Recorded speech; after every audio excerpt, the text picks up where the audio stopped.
아, 진짜. 어머님 그냥 며칠만 나가 달라는 거잖아요. 뭘 그렇게 심각하게 생각하세요? 그래? 그럼 네 친정엄마 오면 네가 나가라 며칠이면 되잖아? 엄마, 그게 무슨 말이야? 장모님이 오신다는데 엄마가 좀 양보하면 안 돼? 그래. 내가 지금까지 얼마나 양보했더라? 밥 차리고 빨래하고 집안일 다 하고 근데 이제는 나가라? 어머님, 설마 서운하신 거예요? 우리가 언제 어머님한테 뭐 해달라고 강요했나요?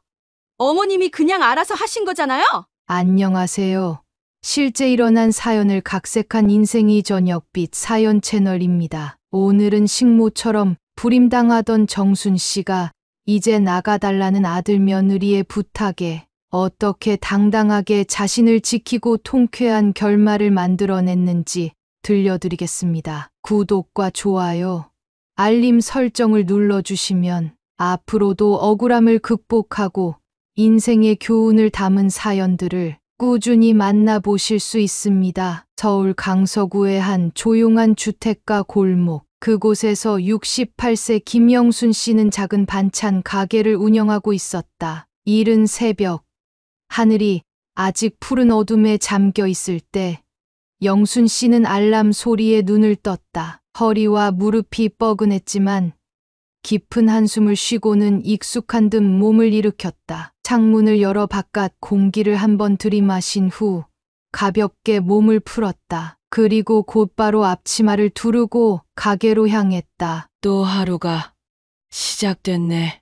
그녀의 하루는 언제나 이른 새벽부터 시작됐다. 반찬 가게를 운영한 지도 벌써 10년이 넘었다. 그동안 손님들은 바뀌었지만 그녀의 하루 루틴은 달라진 게 없었다. 작은 가게 주방에서는 벌써 김이 모락모락 올라오고 있었다. 진한 간장 냄새가 퍼지는 가운데 영순 씨는 정성스레 장조림을 졸였다. 소고기 덩어리를 적당한 크기로 찢어 넣고 통마늘을 가득 넣어 감칠맛을 더했다. 그뿐만이 아니었다. 시금치를 데쳐 나물 무침을 만들고 잘 익은 무를 썰어 시원한 무생채를 만들었다. 갓 지은 쌀밥에 알맞게 양념된 반찬을 곁들이면 손님들이 좋아할 만한 한 상이 완성됐다. 사장님, 오늘 장조림 나왔어요. 이모, 저 어제 먹었던 고추장 멸치볶음 또 사가려고요. 가게 문을 열기 전부터 단골 손님들이 문 앞에 서 있었다. 영순 씨는 바쁜 손길로 반찬을 포장하면서도 하나하나 정성을 담았다. 자, 여기 반찬 많이 담았으니까 맛있게 드셔요. 아이고, 사장님 손맛은 변함이 없어요. 이거 먹으면 힘이 나요. 이런 말을 들을 때면 피곤한 몸도 한결 가벼워졌다. 점심시간이 되자 가게 안은 사람들로 북적였고 계산을 하고 반찬을 채우느라 정신이 없었다. 쉴 틈 없이 손을 놀리다 보니 어느새 오후가 됐다. 가게 문을 닫을 무렵 다리는 퉁퉁 부어 있었다. 하루 종일 서서 일한 탓에 종아리가 저리고 손끝이 얼얼했다. 하지만 집에 가면 이제 편히 쉴 수 있을까? 그럴 리가 없었다. 가게에서 나와 천천히 집으로 향하는 길. 서울의 저녁 공기는 제법 선선했지만 영순 씨의 마음은 그리 가볍지 않았다. 왜냐하면 집에 돌아가도 그녀를 기다리는 건 또 다른 노동이었기 때문이었다. 아들 내외와 함께 살고 있는 집에 들어서자 제일 먼저 들려오는 소리는 며느리의 목소리였다. 엄마, 빨래 좀 돌려주세요. 수진, 42세. 직장인인 그녀는 아침마다 출근 준비를 하면서 바쁘다는 핑계로 매번 이렇게 말했다. 처음에는 엄마, 제가 퇴근하면 할게요. 라고 했지만 결국 빨래는 언제나 영순 씨 몫이었다. 영순 씨는 말없이 며느리의 옷을 주워 담아 세탁기를 돌렸다. 젖은 수건과 양말, 아들 와이셔츠까지 가득 담긴 빨랫감을 보며 한숨이 나왔다. 빨래만이 아니었다. 거실 바닥에는 먼지가 희끗희끗 보였고 주방 개수대에는 아침부터 쌓인 그릇들이 그대로 남아 있었다. 대체 이 집은 왜 나만 치우는 거야? 묻고 싶었지만 묻지 않았다. 대답을 들어봐야 엄마가 잘 아시잖아요. 같은 말이 돌아올 게 뻔했기 때문이었다. 겨우 설거지를 끝내고 잠깐 의자에 앉아 허리를 펴려던 순간 현관문이 열리는 소리가 들렸다. 퇴근한 며느리가 들어오면서 하품을 하며 말했다. 밥은요? 그 말의 순간 심장이 철렁 내려앉았다. 고된 하루를 마치고 집에 들어오자마자 첫 마디가 밥은요?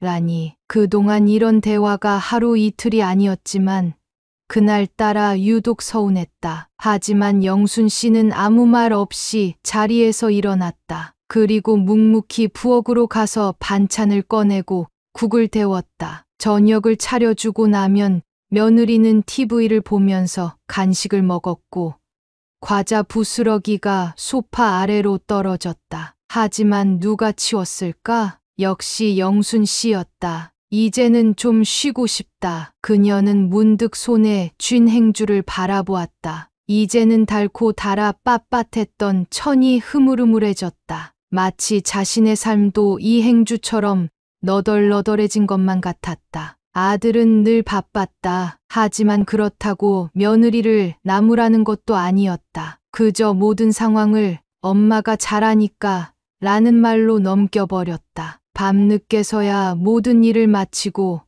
방에 들어와 침대에 몸을 눕혔다. 하지만 피곤한 몸과 달리 머릿속은 복잡했다. 과연 이 집에서 나는 어떤 존재일까? 언제부터인가 엄마가 아니라 집안일을 해주는 사람처럼 되어버렸다. 내가 왜 이 집에서 식모처럼 살고 있나? 그런 생각이 들 때도 있었다. 하지만 그래도 자식들 편히 살라고 참고 또 참았다. 언젠가 아들 내외가 엄마, 이제 쉬세요. 라고 말해주길 기대했다. 하지만 그런 말은 단 한 번도 들려오지 않았다. 그녀는 천장을 바라보며 조용히 눈을 감았다. 그리고 그동안 생각하지 않으려 했던 어떤 결심이 서서히 마음속에서 떠올랐다. 이제는 더 이상 이대로 살 순 없겠다. 그녀는 몰랐다. 이 결심이 앞으로 모든 것을 바꿔놓을 것이라는 걸.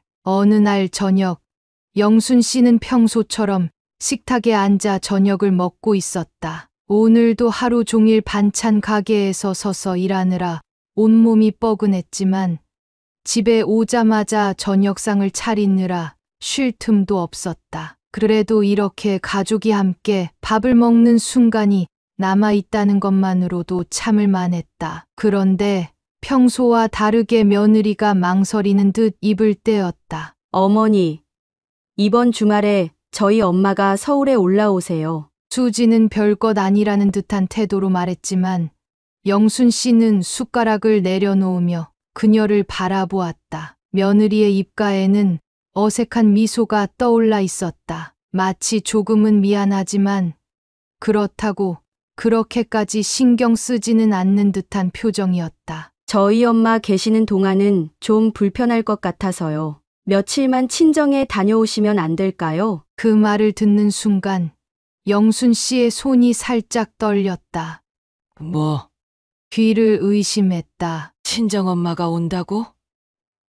그래서 내가 집을 나가야 한다고? 잠시 멍해졌다. 눈앞에 밥상이 갑자기 낯설게 느껴졌다. 이 집에서 누가 아침마다 반찬을 준비했고, 누가 청소를 했고, 누가 빨래를 돌렸는지 그들은 알고나 있을까? 자신은 온종일 가게에서 일하고 돌아와 피곤한 몸을 이끌고도 가족을 위해 저녁을 차렸다. 아무도 감사하다는 말 한마디 없었지만 그래도 가족이니까 참고 살았다. 그런데 이제는 며느리의 친정엄마가 온다고 자신을 내쫓으려 한다. 설마 하는 마음으로 아들을 바라보았다. 너도 같은 생각이니? 그런 눈빛이었다. 아들은 어색한 기색이 역력했다. 마치 이건 내 의견이 아니라 아내 의견이야 라는 식의 표정을 지으며 고개를 살짝 돌렸다. 엄마, 그냥 며칠만 좀 나가 있어. 어차피 엄마 고향에도 친구들 많잖아. 그 순간 가슴 깊숙한 곳에서 무언가 무너져 내리는 소리가 들렸다. 어차피라는 단어가 뇌리에 박혔다. 어차피 엄마는 있어도 되고 없어도 되는 존재라는 뜻으로 들렸다. 이제야 알았다. 자신은 이 집에서 늘 편리한 존재였을 뿐 결코 중요한 사람이 아니었다는 것을. 가족을 위해 헌신하는 동안 가족들은 그녀를 엄마가 아닌 집안일을 해주는 사람으로만 보고 있었다. 이제까지 참아왔던 감정이 한꺼번에 몰려왔다. 손에 힘이 빠졌다. 지금껏 가족을 위해 희생했던 시간들이 한순간에 머릿속을 스쳐 지나갔다. 가게에서 허리가 휘도록 일하고 피곤한 몸을 이끌고 집에 와서도 밥을 차리고 빨래를 돌리고 바닥을 쓸고 닦았다. 아들 내외가 단 한 번이라도 엄마 힘드시죠? 좀 쉬세요. 라고 말한 적이 있었던가? 없었다. 오히려 밥은요? 빨래 좀 돌려주세요. 같은 당연한 요구들 뿐이었다. 그런데 이제는 며느리의 친정엄마가 온다고 자신을 내쫓으려 한다. 그녀는 평생을 희생했는데도 결국 이렇게 쓸모없는 존재가 되어버린 걸까? 그때 무언가 확 깨는 느낌이 들었다. 순간 머릿속이 맑아졌다. 그동안 보이지 않았던 것들이 선명하게 보이기 시작했다. 내가 나가야 한다고. 영순 씨는 천천히 되물었다. 그녀의 목소리는 차분했지만 무언가 단단하게 뒷받침된 느낌이었다. 며느리는 마치 당연하다는 듯 고개를 끄덕였다. 네. 어머니, 저희 엄마가 아무래도 불편하실 것 같아서요. 며칠이면 돼요. 그 순간 영순 씨는 조용히 아들과 며느리를 바라보았다. 아들은 여전히 눈을 피했고 며느리는 아무렇지도 않다는 듯 밥을 계속 먹고 있었다. 이제까지 내가 뭘 위해 참아왔던 거지? 이제까지 내가 이 가족을 위해 희생한 시간은 대체 뭐였던 거야? 이제 더 이상 참을 이유가 없었다. 그녀는 조용히 자리에서 일어났다. 알겠다. 단 한마디만 남긴 채 방으로 들어갔다. 그리고 작은 캐리어를 꺼내 짐을 챙기기 시작했다. 그녀가 조용히 짐을 싸는 모습을 보며 며느리는 안도한 듯 한숨을 쉬었다. 마치 다행이다. 어머니가 순순히 나가주시네라는 얼굴이었다. 아들도 별말 없이 며느리를 따라 식사를 이어갔다. 식사를 마친 후 방 안의 캐리어를 지그시 바라보았다. 짐을 싸는 손길이 어느 때보다 가볍게 느껴졌지만 한편으로는 어딘가 허전했다. 이 집에서 보낸 시간이 결코 짧지 않았기에 모든 걸 이렇게 두고 나간다는 사실이 실감이 나지 않았다. 그러나 이내 영순 씨는 고개를 저었다. 아니야. 이젠 끝이야. 이곳에서 더 이상 참고 살 이유가 없었다. 이제는 그녀도 자신을 위한 삶을 살 때가 되었다. 캐리어 지퍼를 닫으려던 순간 무심코 책상 위를 보았다. 그곳에는 여러 장의 공과금 고지서가 나란히 쌓여 있었다. 한 장, 한 장, 전기세, 수도세, 가스요금, 관리비. 그녀의 손이 멈췄다. 그리고 한순간 머릿속이 환하게 맑아졌다. 잠깐만. 이 모든 걸 낸 사람이 누구였지?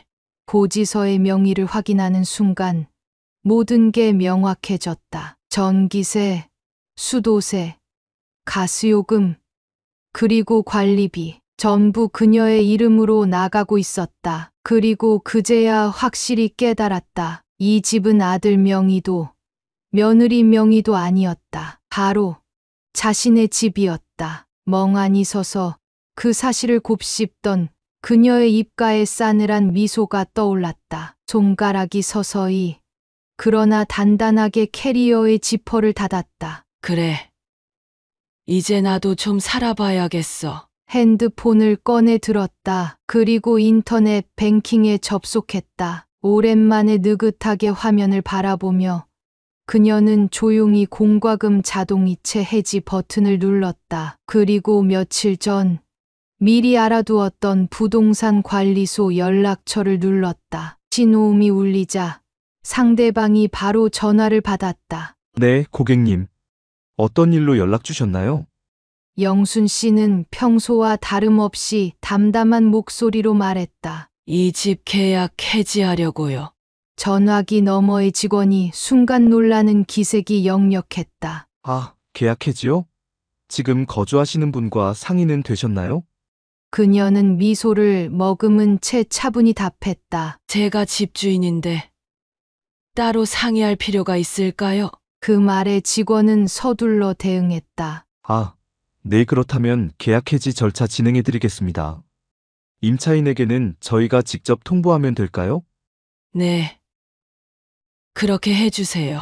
그녀는 간결하게 대답한 뒤 전화를 끊었다. 그렇게 손가락 몇 번의 터치만으로 모든 것이 바뀌었다. 이제 더 이상 이 집에 붙잡혀 있을 이유가 없었다. 핸드폰을 내려놓으며 가슴 깊숙한 곳에서부터 진짜 해방감이 밀려왔다. 그동안 무겁게 짓눌려 있던 감정들이 한꺼번에 풀리는 듯했다. 마치 자신을 올가매던 굴레를 스스로 벗어던진 느낌이었다. 짐을 챙긴 그녀는 천천히 방을 나섰다. 거실을 한번 둘러보았다. 지금까지 자신이 매일같이 청소했던 바닥, 반찬 가게에서 힘들게 일하고 돌아와도 늘 정리해야 했던 주방, 아들이 앉아 TV를 보면서 아무 신경도 쓰지 않던 소파. 그동안 자신이 없었다면 이 집이 이렇게 유지될 수 있었을까? 없었다. 이 집을 집답게 만든 건 자신이었으니까. 하지만 이제 이곳에서 자신의 손길은 사라질 것이다. 며칠 뒤 이 집은 관리비도 내지 않고 공과금도 끊긴 상태에서 점점 황폐해질 것이었다. 아들 내외는 당장 모든 것이 해결될 거라 믿고 있지만 현실은 그들이 감당해야 할 몫이었다. 그 생각을 하니 더 이상 미련이 남지 않았다. 그녀는 한 번도 돌아보지 않고 문을 열고 나섰다. 며칠 후 평소와 다름없이 출근 준비를 하던 며느리 수지는 세면대로 향했다. 수도꼭지를 틀었지만 아무리 돌려도 물 한 방울 나오지 않았다. 어? 이게 뭐야? 당황한 얼굴로 몇 번이고 수도꼭지를 돌려보았지만 여전히 물은 나오지 않았다. 멍하니 서 있던 수지는 급히 주방으로 뛰어가 싱크대 수도를 틀었다. 역시나 마찬가지였다.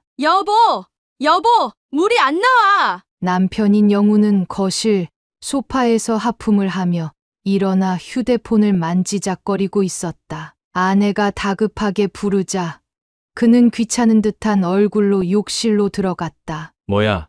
아침부터 소란스럽게. 하지만 수도꼭지를 틀어보자 그의 표정이 바뀌었다. 아무리 해도 물이 나오지 않자 그는 주방까지 가서 수도를 확인했고 거실의 정수기까지 눌러보았다. 모든 곳에서 물이 끊긴 상태였다. 이거 왜 이래? 몰라. 수도새 밀린 거 아니야? 설마. 순간 찝찝한 기분이 들었다. 불안한 마음에 전기 스위치를 눌렀지만 거실 등은 켜지지 않았다. TV도 인터넷도 와이파이도 먹통이었다. 설마. 남편이 허둥지둥 가스레인지 버튼을 눌렀다. 그러나 점화 소리조차 나지 않았다. 전기, 수도, 가스, 모든 게 끊겼다. 이제야 심각한 상황임을 깨달은 부부는 허둥대기 시작했다. 당장 인터넷으로 확인해 보려 했지만 와이파이가 끊긴 상태라 검색도 되지 않았다. 수지는 황급히 수도회사에 전화를 걸었고 남편은 전기회사에 연락했다. 네, 고객님. 해당 주소지는 요금 미납으로 인해 수도가 차단된 상태입니다. 뭐라고요? 요금이 밀렸다고요? 그럴 리가 없는데. 전화를 끊자마자 곧바로 남편이 전기회사에 전화를 걸었다. 하지만 돌아오는 답변은 같았다. 미납으로 인해 전기 공급이 중단되었습니다. 가스회사에서도 같은 대답이 들려왔다. 이게 도대체 어떻게 된 거야? 당황한 수진이 현관문을 열고 나가 보니 우편함에는 빨간색 경고장이 붙어 있었다. 공과금 미납으로 인한 공급 중단 안내. 어떻게 우리 지금 당장 돈 내야 하는 거 아니야? 남편도 불안한 듯 경고장을 확인하다가 눈을 크게 떴다. 잠깐만, 이거 집주인 명의인데. 그제야 두 사람은 이 집이 영순 씨 명의라는 사실을 떠올렸다. 수진의 얼굴이 하얗게 질렸다. 설마 어머님이? 그 순간 남편의 핸드폰이 울렸다. 집주인이라는 부동산 관리인의 번호였다. 김영훈 씨, 지금 이 집 계약 해지 요청 들어왔습니다. 이번 달까지만 거주 가능하다는 점 참고하세요. 뭐라고요? 계약해지요? 그게 무슨 말이에요? 집주인께서 더 이상 임대하지 않겠다고 하셨습니다. 새 세입자도 구해지셨고요. 다음 달부터 이 집엔 다른 사람이 들어올 예정입니다.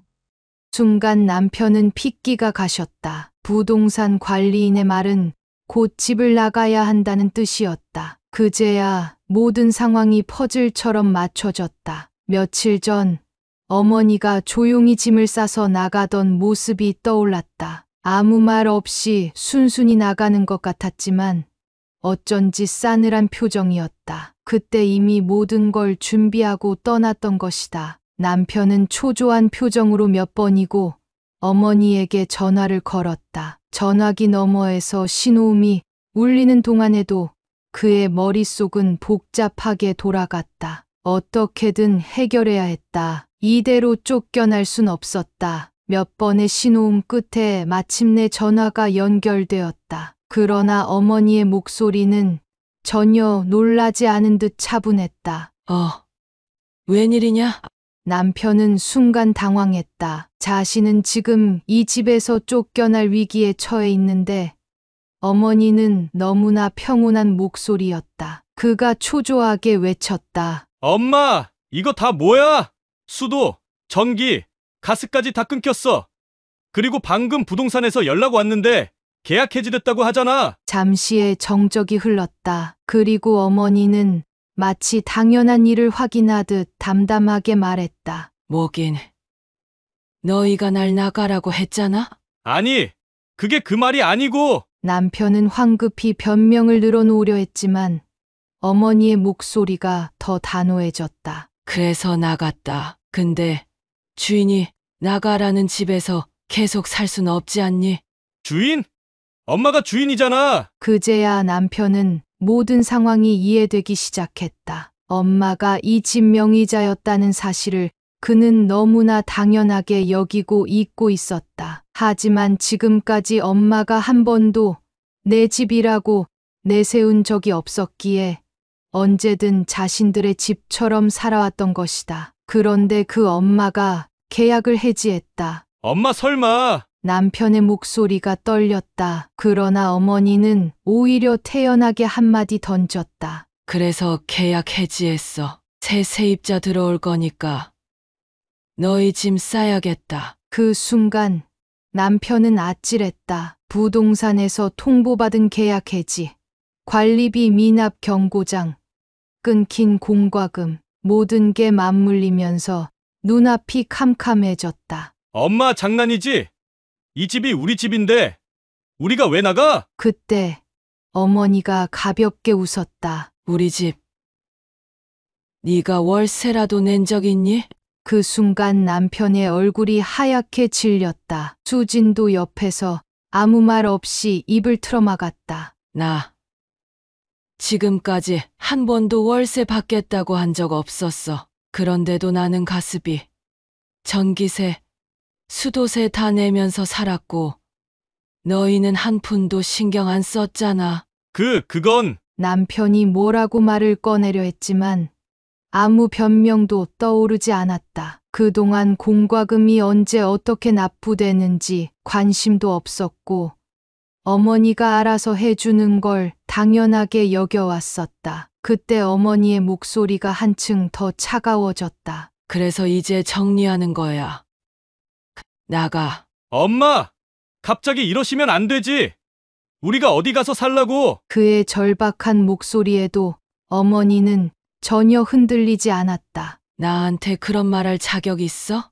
며칠만 나가 달라고 했을 때 난 어디 가서 살라고 했어? 아들은 입을 다물었다. 며느리는 그제야 다급하게 나섰다. 어머님, 저희가 잘못했어요. 정말 죄송해요. 다시 돌아오세요. 앞으로 어머님 편하게 해드릴게요. 그러나 어머니는 단호했다. 늦었어. 짧고 명확한 한마디였다. 나는 이제 나를 존중해주는 곳에서 살 거야.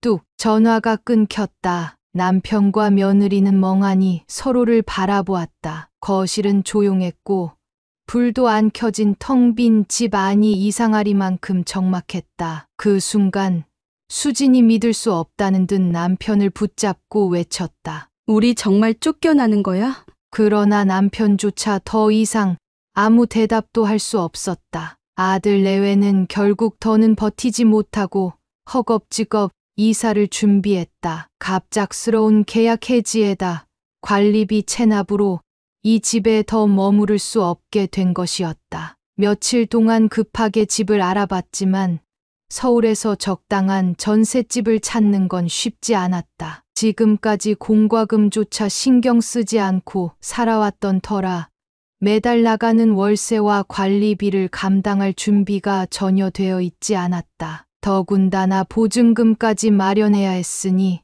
상황은 점점 더 막막해졌다. 그러던 어느 날 부동산 중개인이 마지막 통보를 해왔다. 이번 주까지 집을 비워주셔야 합니다. 새 세입자가 들어올 예정이거든요.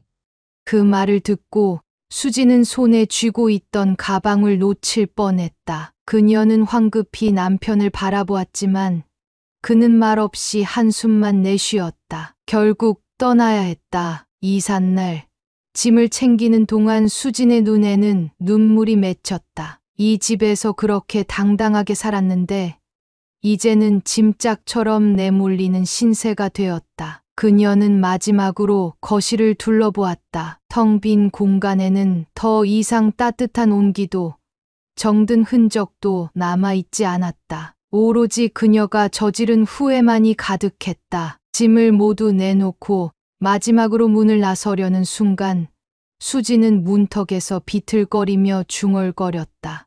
어떻게? 그녀는 현실을 받아들이기 힘든 듯 머리를 감싸 쥐었다. 남편 역시 무거운 발걸음으로 마지막 짐을 나르며 씁쓸한 얼굴을 감추지 못했다. 그렇게 두 사람은 결국 그 집에서 완전히 쫓겨났다. 며칠 후 영순 씨가 사는 작은 전원주택 앞에 낯익은 차 한 대가 멈춰섰다. 차에서 내린 것은 다름 아닌 며느리 수진이었다. 그녀는 평소와 다르게 화장기도 없이 초췌한 얼굴을 하고 있었다. 손에는 작은 봉투 하나가 들려 있었고 초조한 눈빛으로 주변을 살폈다. 어머님, 저예요. 저 좀 만나주세요. 그녀의 목소리는 떨리고 있었다. 그러나 영순 씨는 문을 열지 않았다. 무슨 일인데? 문 너머로 들려오는 차가운 목소리에 수지는 바짝 긴장했다. 그녀는 그제야 철없이 던졌던 과거의 말들이 떠올랐다. 며칠만 집을 비워달라니 나는 그때 무슨 생각이었던 거지? 그때는 그 말이 얼마나 잔인했는지 몰랐다. 그러나 이제는 절실히 깨달았다. 집이란 단순한 공간이 아니라 삶이 깃든 곳이었다. 자신은 그걸 너무 쉽게 내쫓았고 이제는 자신이 내쫓긴 입장이 되었다. 며느리는 문 앞에 주저앉았다. 그리고 마침내 두 무릎을 꿇었다. 어머님, 제가 정말 잘못했어요. 제발 한 번만 용서해 주세요. 그녀의 목소리는 애절했다. 한순간 가슴이 먹먹해졌지만 영순 씨는 이내 단호한 얼굴로 문을 열었다. 미안하다고. 그녀의 눈빛은 냉정했다. 내가 집안일 할 때는 당연했고 나가라고 할 때는 쉽게 내쫓더니 수지는 입술을 꽉 깨물었다. 그녀는 그제야 어머니의 입장이 되어 보니 자신이 했던 행동이 얼마나 무심하고 잔인했는지 깨달았다. 제가 너무 철이 없었어요. 다시는 그런 짓 안 할게요. 제발 다시 함께 살아주세요. 네. 그러나 영순 씨는 미소조차 짓지 않았다. 한 번 당해보니 어때? 수진의 눈가가 붉어졌다. 그녀는 더 이상 변명을 하지 못했다. 나는 이제 나를 존중해주는 곳에서 살 거야. 그 말과 함께 영순 씨는 조용히 문을 닫았다. 며느리는 끝내 문 앞에서 한참을 울다가 돌아설 수밖에 없었다. 영순 씨는 창밖을 보며 멀어지는 며느리의 뒷모습을 조용히 지켜보았다. 속이 후련했다. 이제야 진짜 내 삶을 살 수 있을 것 같았다. 그로부터 한 달 후, 영순 씨는 서울을 떠나 한적한 시골 마을로 이사했다. 도심의 복잡한 소음과 번잡한 일상에서 벗어나 푸른 산과 맑은 공기, 그리고 조용한 마을이 그녀를 반겨주었다. 새롭게 마련한 전원주택은 크지는 않았지만 혼자 살기에 딱 알맞은 아늑한 공간이었다. 앞마당에는 작은 텃밭이 있었고 나무 그늘 아래에는 작은 의자가 놓여 있었다. 이제야 비로소 내가 진짜 주인이 된 집이 생겼다는 기분이 들었다. 아침이면 새소리가 들렸다. 도시에선 들을 수 없었던 자연의 소리였다. 창문을 열면 선선한 바람이 밀려 들어왔고 맑은 공기가 가슴 깊이 스며들었다. 그녀는 부엌에서 따뜻한 차를 한 잔 우려냈다. 갓 수확한 상추와 깨짚을 씻고 마당 텃밭에서 직접 키운 부추로 양념장을 만들어 간단한 밥상을 차렸다. 김이 모락모락 나는 밥에 신선한 채소와 직접 만든 장아찌까지 곁들이니 세상에서 가장 건강한 한 끼였다. 식탁에 앉아 조용히 창밖을 바라보았다. 도시에서 살 때는 늘 밥은요? 빨래 좀 돌려주세요. 같은 소리에 쫓겨 살았지만 이제는 오롯이 자신만을 위한 밥상을 차릴 수 있는 삶을 살고 있었다. 그래. 이게 사람 사는 거지. 조용한 공간에서 흐르는 여유, 도시에서의 삶은 늘 바빴고 가족을 위해 희생해야 했지만 이제는 자신을 위해 시간을 쓸 수 있는 자유로운 삶이 찾아왔다. 그러다 문득 떠올랐다. 아들 내외는 지금쯤 어떻게 지내고 있을까? 처음에는 분명 엄마, 우리 어떡해요? 라며 다급하게 전화했겠지. 그러나 그녀는 단호하게 끊었다. 나는 이제 나를 존중해주는 곳에서 살 거야. 그 뒤로도 몇 번의 전화가 왔지만 이제는 받지 않았다. 이제 그들의 일은 그들 스스로 해결해야 할 몫이었다. 처음으로 자기 힘으로 집을 알아보고 월세를 내고 공과금을 내는 삶을 배우게 될 것이다. 처음엔 당황했겠지만 시간이 지나면 익숙해지겠지. 그리고 언젠가는 깨닫겠지. 엄마가 당연하게 해주던 일들이 사실은 당연한 것이 아니었다는 걸. 그녀는 핸드폰을 뒤적였다. 하지만 더 이상 아들 내외의 연락을 기다리지 않았다. 엄마, 다시 돌아와 주세요. 그런 말은 듣고 싶지도 않았다. 이제 그녀는 다시 돌아갈 생각이 없었다. 저녁 해질녘 그녀는 따뜻한 차 한 잔을 들고 마당 의자에 앉아 있었다. 저 멀리 노을이 붉게 퍼지면서 온 마을을 감싸고 있었다. 그녀는 주변을 천천히 둘러보았다. 아늑한 집, 조용한 마당, 작은 텃밭, 그리고 창가에 걸린 레이스 커튼.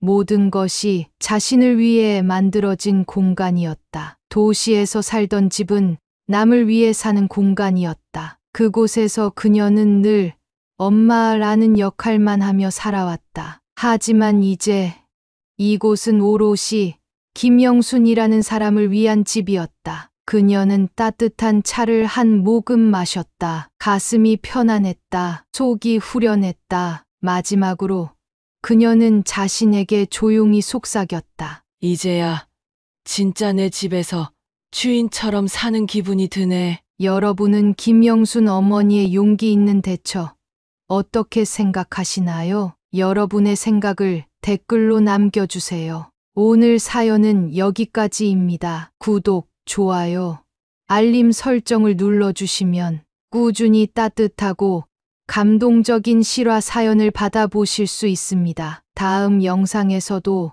더욱 공감 가는 이야기로 찾아뵙겠습니다. 시청해 주셔서 감사합니다.